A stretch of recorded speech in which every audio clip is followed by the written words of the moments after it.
ও ইব্রাহিম, নমরুদ তোমাকে যত বড় আগুনের ভিতরে দেখ, আগুন তো আমার মাখলুক, আমার কথা শুনে। আমি এখনই আগুনকে ডাক দিয়া বলতেছি, আগুন তোমার জন্য এয়ার কন্ডিশন হয়ে যাবে। বলেন সুবহানাল্লাহ। আল্লাহ রাব্বুল আলামিন আগুনকে ডাক দিলেন। এই কথাটা, এই মাকুলা আল্লাহ কোরআনে ব্যবহার করছে। কি বলে আল্লাহ রাব্বুল আলামিন আগুনকে ডাক দিয়েছিল? আল্লাহ রাব্বুল আলামিন বলেন, কুলনা ইয়া নারু কুনি বারদাও ওয়া সালামান আলা ইব্রাহিম। বলেন আল্লাহু আকবার। হে আগুন, তুমি আমার খলিল ইব্রাহিমকে গিলতে পারবা না, পুরে ছাই করতে পারবা না। কারণ ইব্রাহিম আমাকে রব হিসেবে, পালনেওয়ালা হিসেবে ঈমান রেখেছে, বিশ্বাস করেছে। আমি প্রমাণ করতে চাই আমি এমন রব, আগুনের ভিতরে ইব্রাহিমকে লালন পালন করতে পারবো। বলেন সুবহানাল্লাহ। 40 দিন আগুনের ভিতর থেকে বের হয়েছে। 40 দিন পরে এবার পৃথিবীর সমস্ত মানুষেরা সাক্ষাৎকার নেওয়ার জন্য ইব্রাহিমের কাছে চলে গেছে। হুজুর গো, আল্লাহর পয়গাম্বর, মানুষ তো একদিন না, 2 দিন না, 1 সেকেন্ডও আগুনের ভিতরে থাকতে পারে না। আপনি 40 দিন কিভাবে আগুনের ভিতরে থাকলেন? হযরতে ইব্রাহিম আলাইহিস সালাম জবাব দেয়, আকে লুতবে খেসরা ইজহারে কাদে বা খলিল শনারে রাগুল জারে কাদ। বলেন আল্লাহু আকবার। ইব্রাহিম আলাইহিস সালাম বলেন, আমাকে আল্লাহ যতদিন যাবত এই দুনিয়ার ভিতরে পাঠাইছে, আমি এত আরাম ভোগ করি নাই, শান্তি পাই নাই।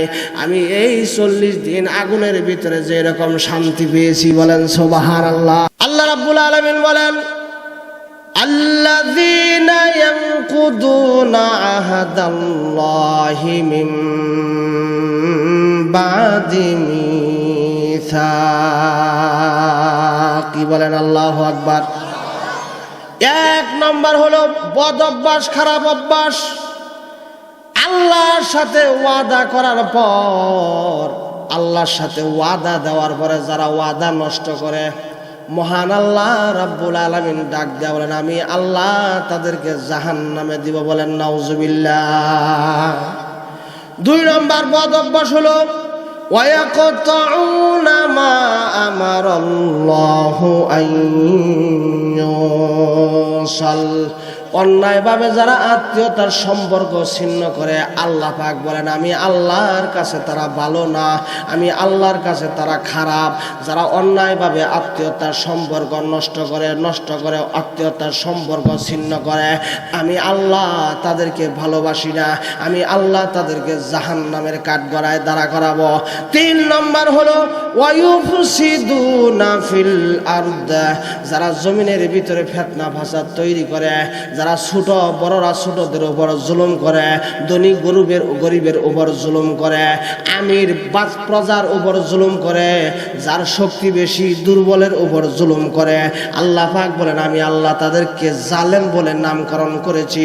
ওই জালেমদেরকে কিয়ামতের ময়দানে আমি আল্লাহ জান্নাত দান করব না, তাদের কপালে হেদায়েত আমি আল্লাহ দান করব না, আমি আল্লাহ তাকে সহ জাহান্নামে প্রেরণ করব। বলেন নাউজুবিল্লাহ। আমার বন্ধুগণ, 3টা আলোচনা, 3টা বিষয় করা সম্ভব না। আমি প্রথম একটা বিষয় সম্পর্কে আপনাদের আলোচনা করতে চাই। 1 নম্বর বদ অভ্যাস হলো আল্লাহর সাথে ওয়াদা দেওয়ার পর ওই ওয়াদা যারা দুনিয়াতে এসে নষ্ট করেছে, ভঙ্গ করেছে, আল্লাহ রাব্বুল আলামিন বলেন, উলাইকা হুমুল খাসিরুন। আমি আল্লাহ কিয়ামতের মাঠে আমি আল্লাহ তাদেরকে জাহান্নামের ভিতরে ফেলে দিব। কারণ এরা যেন তেন লোকের সাথে, পৃথিবীর কোনো মাখলুকের সাথে ওয়াদা ভঙ্গ করে নাই। আমি আল্লাহ তাদেরকে সৃষ্টি করছি, জীবন দান করছি, আমি আল্লাহর সাথে তারা গাদ্দারি করেছে, ওয়াদা ভঙ্গ করেছে। এই কারণে এই অপরাধে আমি আল্লাহ তাদেরকে জাহান্নামে দিব। বলেন নাউজুবিল্লাহ। এখন প্রশ্ন করতে পারেন, হুজুর হুজুর আল্লাহ যে আমাদেরকে বানাইছে সৃষ্টি করছে আমরা তো বান্দা আর আল্লাহ আমাদের খালেক মালিক সৃষ্টিকর্তা হুজুর গো জীবনে তো আমরা আল্লাহকে এই চর্মচোখ দ্বারা দেখি নাই জীবনে আল্লাহর সাথে আমাদের কোনো সাক্ষাৎ হয় নাই মোলাকাত হয় নাই তাহলে আল্লাহ আমাদেরকে কোন দিন ওয়াদা দিলেন আমরা কোন দিন আল্লাহর কাছ থেকে ওয়াদা নিলাম ওয়াদা আবার ভঙ্গ করলাম হুজুর একটু ব্যাখ্যা করে বলুন আল্লাহ রাব্বুল আলামিন বলেন না না আমার বান্দা বান্দি আমি তোমাদের সাথে একদিন সরাসরি সাক্ষাৎ করেছিলাম তোমরাও আমার সাথে সাক্ষাৎ করেছিলা আমি আল্লাহ তোমাদের সাথে একদিন সাক্ষাৎ করেছিলাম ওই দিনটার নাম হলো রূহের জগতে বলেন সুবহানাল্লাহ রূহের জগতে আল্লাহ আমাদের সামনে সরাসরি সাক্ষাৎ করছে আমরাও আল্লাহকে দেখছি বলেন সুবহানাল্লাহ এই কথার প্রমাণ কুরআনুল কারীম খুলুন সূরাতুল আরাফের 172 নম্বর আয়াতে উল্লেখ করে দিয়েছেন আল্লাহ রাব্বুল আলামিন বলেন ওয়াইজা আখাযা রাব্বুকা মিন বানি আদামা মিন যুহুরিহিম যুররিয়াতাহুম ওয়া আশহাদাহুম আলা أنفسهم ألست بربكم قالوا بلى شهدنا أن تقولوا يوم القيامة إنا كنا عن هذا غافلين বলেন আল্লাহু আকবার আল্লাহ রাব্বুল আলামিন বলেন আমি তোমাদেরকে রূহের জগতে আমি আল্লাহ তোমাদেরকে তৈরি করলাম সৃষ্টি করলাম আমি আল্লাহ এখনো পৃথিবীর ভিতরে কোনো মানুষ আমি আল্লাহ পাঠাই নাই পৃথিবীর ভিতরে আমি কোনো মানুষকে আমি আল্লাহ তাআলা পাঠাই নাই আমি রূহের জগতে তোমাদেরকে তৈরি করলাম সৃষ্টি করলাম পৃথিবীর ভিতরে আদম থেকে শুরু করে শেষ জামানার মানুষ পর্যন্ত পৃথিবীর প্রত্যেকটা মানুষ রূহের জগতে অবস্থান করা আরম্ভ করেছে আমি আল্লাহ একদিন সমস্ত রূহের জগতের রূহদেরকে আমি আল্লাহ ডাক দিলাম এরকম একটা সবার আয়োজন করলাম আমি আল্লাহ সমস্ত রূহের সামনে বক্তব্য পেশ করলাম আর তোমরা বান্দা বান্দি আমি আল্লাহর সামনে তোমরা হাজির ছিলা উপস্থিত ছিলা আমি আল্লাহ ওই দিন তোমাদেরকে বলেছিলাম ও রূহেরা রে ও পৃথিবীর বান্দা বান্দিরা রে আমি তোমাদেরকে রূহের জগতে রাখার জন্য আমি আল্লাহ তৈরি করি নাই আমি তোমাদেরকে বানাইছি সৃষ্টি করছি একটা উদ্দেশ্য লক্ষ্যের মাধ্যমে একটা উদ্দেশ্য নিয়ে আমি আল্লাহ তোমাদেরকে তৈরি করেছি ও বান্দা বান্দি এই রূহের জগতে আমি আল্লাহ তোমাদেরকে রাখবো না আমি আল্লাহ তোমাদেরকে দুনিয়ার জিন্দেগির ভিতরে পাঠিয়ে দেব প্রত্যেকটা মানুষের 60 থেকে 70 বছর আমি হায়াতের জিন্দেগি দান করব কিন্তু আমি তোমাদেরকে এখনই দুনিয়ার ভিতরে পাঠাবো না পাঠানোর আগে আমি আল্লাহ তোমাদের কাছ থেকে একটা ওয়াদা গ্রহণ করব বলেন সুবহানাল্লাহ রূহেরা ডাক দাও বলে প্রভু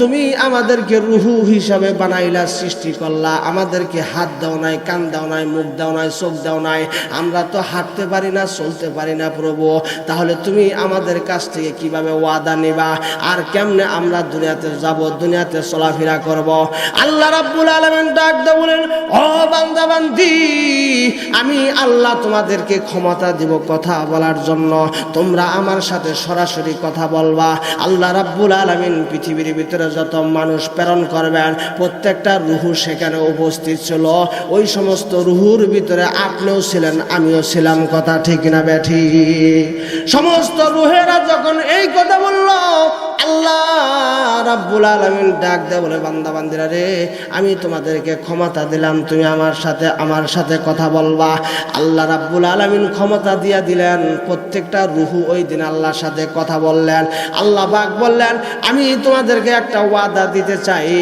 আমি তোমাদেরকে দুনিয়াতে পাঠাবো ঠিকই কিন্তু এর আগে একটা ওয়াদা আমার কাছে দিতে হবে ওই দুনিয়ার ভিতরে 60 থেকে 70 বছর হায়াত পাবা ওই হায়াত আয়াতের ভিতরে আমি রব, আমি আল্লাহকে তোমরা রব হিসাবে স্বীকার করবা কিনা, মানবা কিনা, এই কথার ওয়াদা আজকে আমাকে দিতে হবে।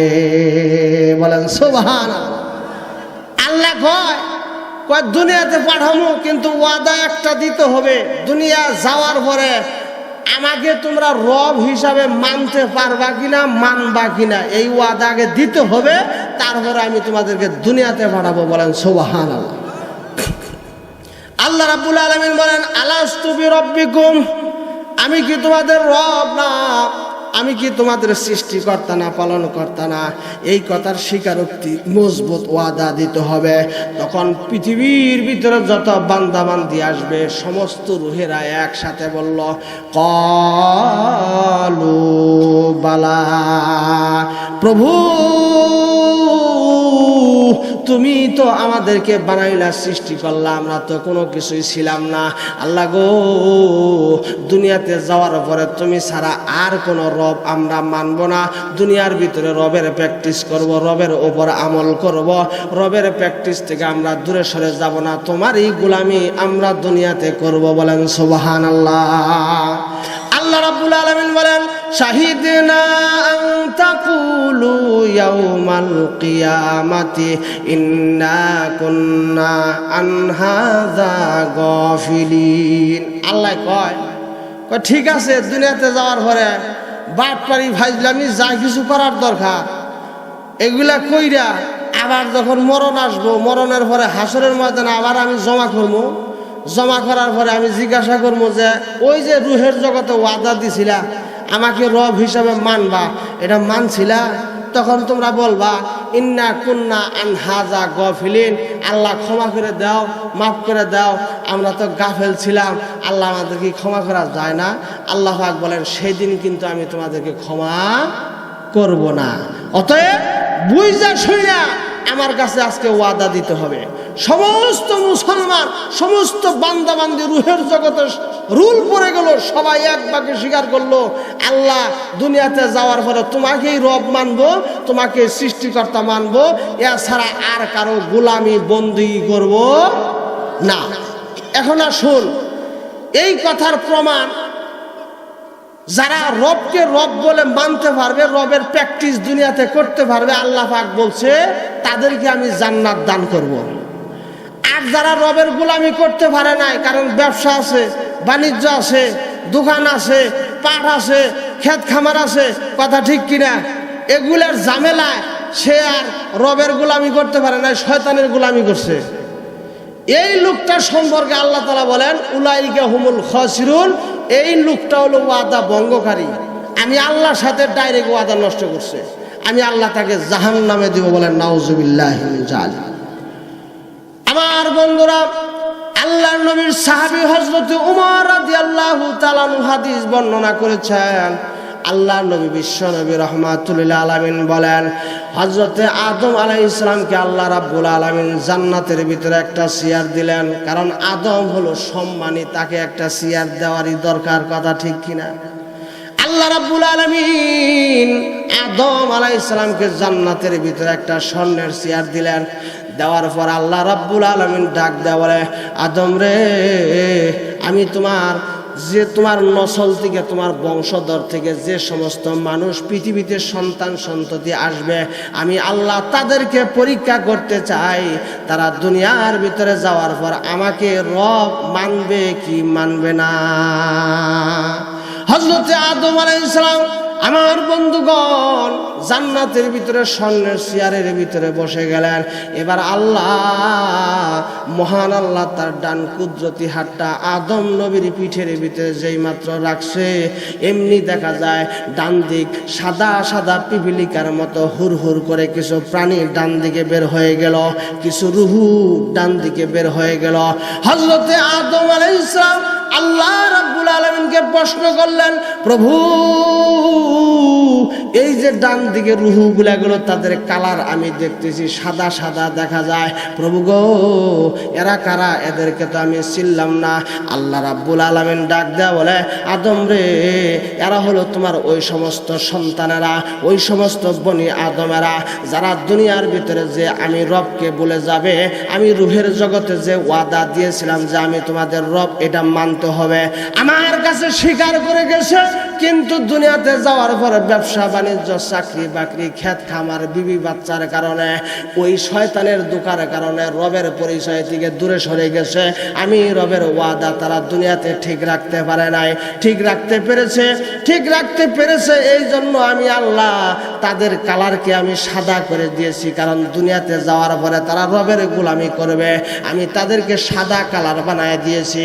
কারণ আমি আল্লাহ মরণের পরে তাদেরকে জান্নাত দান করব। বলেন সুবহানাল্লাহ।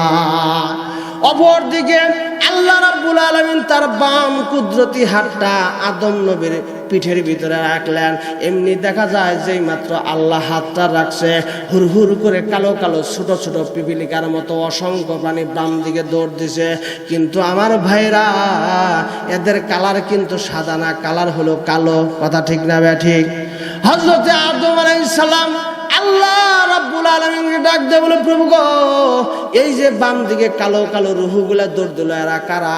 আল্লাহ ডাক দেয়া বলে, এরা হলো ওই সমস্ত বান্দা বান্দি যারা রুহের জগতে আমার কাছে যে ওয়াদা দিয়েছিল যে তুমি আমাদের রব, দুনিয়ার ভিতরে গিয়ে আমরা রবেরই গোলামি করব, রবেরই প্র্যাকটিস করব।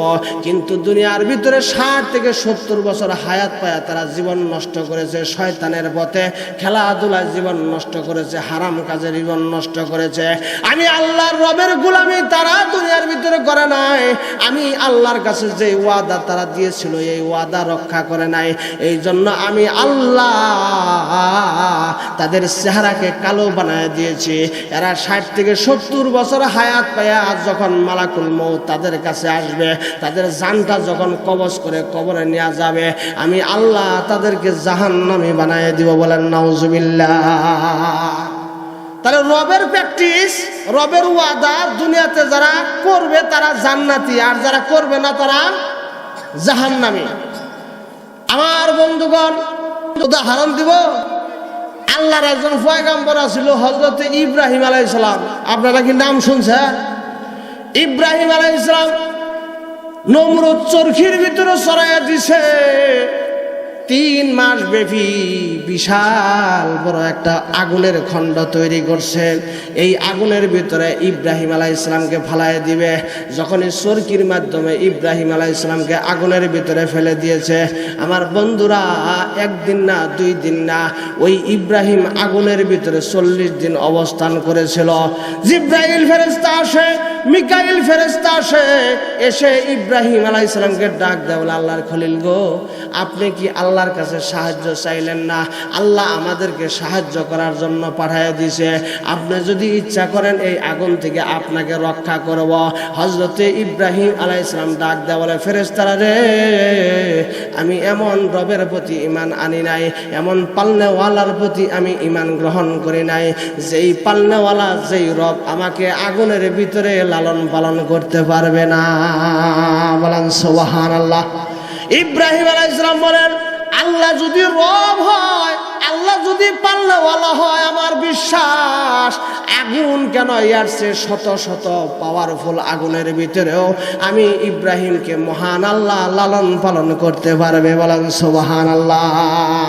ঠিক যখন এই বিশ্বাস নিয়ে আল্লাহকে রব হিসেবে স্বীকৃতি দিয়েছে, আল্লাহকে পালনেওয়ালা বলে স্বীকৃতি দিয়েছে, আল্লাহর পয়গম্বর ইব্রাহিম আলাইহিস সালামকে যখন আগুনের ভিতরে ফেলে দিয়েছে, আমার বন্ধুগণ, 1 দিন না 2 দিন না, মানুষ 5 মিনিট আগুনের ভিতরে থাকতে পারে না।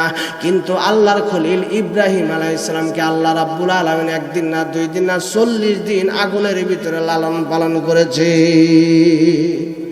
হযরত ইব্রাহিম আলাইহিস সালামের রবের প্রতি বিশ্বাসের কথা কারণে রব পালনেওয়ালা এই কথা যখন বিশ্বাস করছে আল্লাহ মহা খুশি হয়ে গেছে।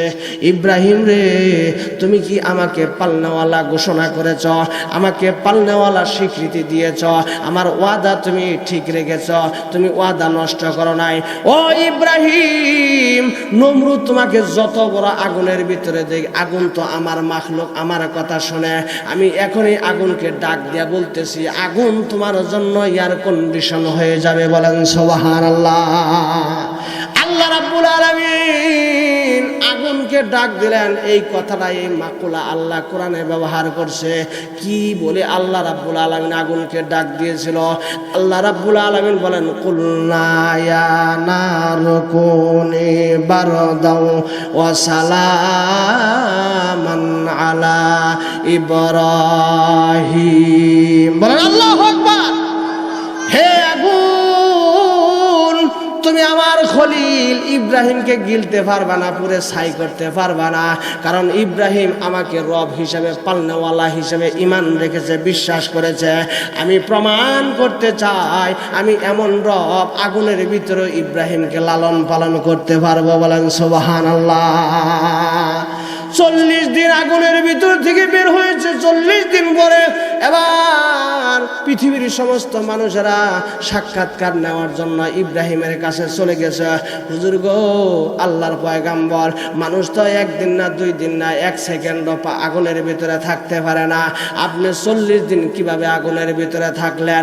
হযরতে ইব্রাহিম আলাইহিস সালাম জবাব দেয়, আকে লুতবে খেশরা ইজহারে কাদে বা খলিলাশ নারে রাগুল জারে কাদ। বলেন আল্লাহু আকবার।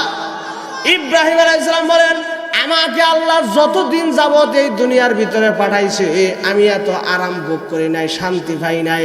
আমি এই 40 দিন আগুনের ভিতরে যে এরকম শান্তি পেয়েছি। বলেন সুবহানাল্লাহ। শুধু আগুন ছিল না, আমার আল্লাহ এই আগুনকে, অগ্নিকুণ্ডকে আমি ইব্রাহিমের জন্য গুলজার মানে ফুলের বাগান বানায়া দিছি। আল্লাহ আগুনের ভিতরে পালতে পারে কি পারে না? আপনি পারবেন? হযরতে মূসা আলাইহিস সালাম, কারণ গণক স্বপ্নে দেখছে, কোথাকার এক গণক স্বপ্নে দেখলো যে এই বংশের থেকে একটা সন্তান জন্মগ্রহণ করবে। এই সন্তান জন্মগ্রহণ করার পরে তদানীন্তন যে প্রেসিডেন্ট ছিল, এই প্রেসিডেন্টের নাম হলো ফেরাউন। ফেরাউনের কাছে এসে বলল, ওই ছেলেটা যদি বড় হয়, হাঁটি হাঁটি পাও পাও করে যুবক হয়, এরপরে বড় হওয়ার পরে আপনার ক্ষমতা কেড়ে নেবে, আপনার রাজত্ব কেড়ে নেবে। সুতরাং আজকে থেকে নতুন কোনো ছেলে সন্তান জন্মগ্রহণ করাইতে দেওয়া যাবে না। ফেরাউনের মাথা খারাপ হয়ে গেল। ফেরাউন একটা বিশেষ টিম বানাইলো, বিশেষ এক কাফেলা বানাইলো, বাহিনী বানাইলো। এই বাহিনীকে দায়িত্ব দিল, মানে মানুষ হত্যার বাহিনী, মানুষ হত্যার মিশন চালু করে দিল।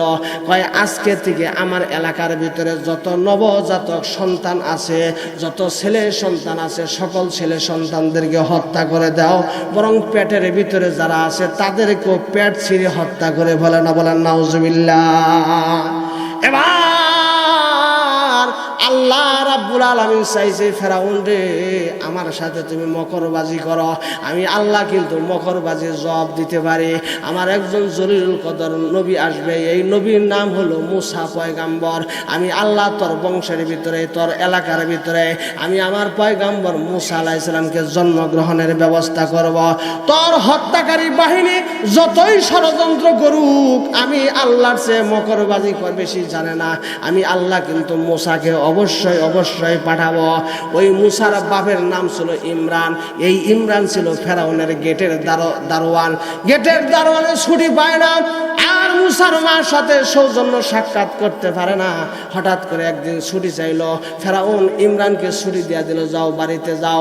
এই সুযোগে ইমরান তার বিবির সাথে যখন মোলাকাত করে, ওই মোলাকাতের মাধ্যমে আল্লাহ ইমরানের বিবির ঘরে মূসা পয়গাম্বরকে দান করে দেয়। বলেন সুবহানাল্লাহ।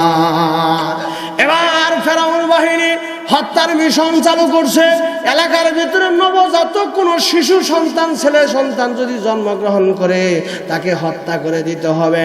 এবার মুসা আলাইহিস সালামের মা অতি গোপনে গোপনে আড়ালে আড়ালে এই গর্ভটা লালন পালন করছে। 10 মাস 10 দিন পরে মুসা আলাইহিস সালামকে যখন প্রসব করছে, ইতিমধ্যে আবার ফেরাউন বাহিনী মুসার বাড়িতে হামলা করেছে।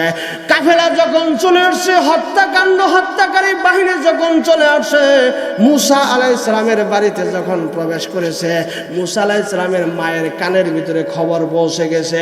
এবার যায় নামাজ বিছাইয়া আল্লাহর দরবারে সাজদা দিয়া কান্দে, প্রভু আমাকে একটা সন্তান দিলা, এই সন্তানটাকে বুঝি আর ফেরাউন বাহিনীর হাত থেকে আমি রক্ষা করতে পারবো না। না জানি আমার এই সন্তানটাকে আজকেই তারা হত্যা করে দিবে, আমি আর মুসার মুখটা আমি আর দেখতে পারবো না। আল্লাহ গো, তুমি আমার এই সন্তানটাকে হেফাজত করো।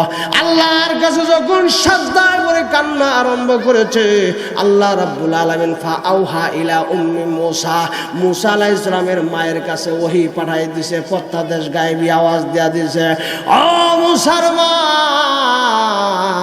তুমি কোনো চিন্তা করো না, আমি আল্লাহর একটা নাম আছে, এই নাম হলো রব। রব মানে পালনেওয়ালা।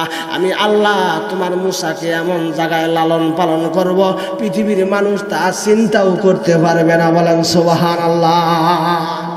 মুসা আলাইহিস সালামের মাকে ডাক দিয়ে বলেন, ও মুসার মা, তুমি চিন্তা করো না, তোমার সামনে ওইটা কি দেখা যায়? কয় আল্লাহ গো, এটা তো একটা জ্বলন্ত চুলার আগুন। আল্লাহ ডাক দেয় বলে, মুসার মা, তোমার এই সন্তানটাকে জ্বলন্ত চুলার আগুনের ভিতরে ফেলে দাও, কারণ কোনো মানুষ, কোনো কাফেলা, কোনো হত্যাকারী বাহিনী ওই জ্বলন্ত চুলার ভিতরে কোনো শিশু সন্তানকে খুঁজতে আসবে না। কথা ঠিক না বেঠি? মুসা আলাইহিস সালাম, এবার মুসা আলাইহিস সালামের মা আল্লাহর দরবারে আবার কান্নাকাটি আরম্ভ করেছে, প্রভু গো, আমার এই সন্তানটাকে আমার সামনে ফেরাউন বাহিনী হত্যা করবে, এটা আমার বরদাস্ত হবে, কলিজায় সইবে, কিন্তু আমি মা হইয়া নিজের সন্তানটাকে জ্বলন্ত আগুনের ভিতরে কেমনে ছেড়ে দেই? প্রভু গো, এটা আমি পারবো না। আল্লাহ ডাক দেয় বলে, মুসার মা, তুমি কি জানো না আমি রব? রব মানে পালনেওয়ালা। তুমি আমার হুকুমে ওই জ্বলন্ত আগুনের ভিতরে শিশু নবী মুসাকে ফেলে দাও, আমি আল্লাহ মুসাকে আগুনের ভিতরে লালন পালন করব। বলেন সুবহানাল্লাহ। যেই মাত্র আল্লাহ রাব্বুল আলামিন গায়েবী আওয়াজ দিয়েছে, গায়েবী আওয়াজ দেওয়ার সঙ্গে সঙ্গে আমার বন্ধুরা, আল্লাহর পয়গম্বরের মা মুসা আলাইহিস সালামের মা মুসা আলাইহিস সালামকে নবজাতক শিশু সন্তানকে আগুনের চুলার ভিতরে ছেড়ে দিয়েছে। এটা ছেড়ে দেওয়ার পরে চুলার থেকে যখন দূরে সরে গেছে, ওই মাত্র তখনই ফেরাউন বাহিনী চলে আসছে। এসে দেখে এই বাড়ির ভিতরে কোনো নবজাতক শিশু নাই। তারা চলে গেল, তল্লাশি দেওয়ার পর দেখলো কোনো মানুষ নাই, কোনো নবজাতক শিশু নাই, চলে গেল। এবার মুসার মা কান্দে, আল্লাহ গো, আর দেরি নয়, চুলার দিকে একটা দৌড় দিছে, না জানি এতক্ষণে আমার কলিজার টুকরা পুরে ছাই হয়ে গেছে। মুসার মা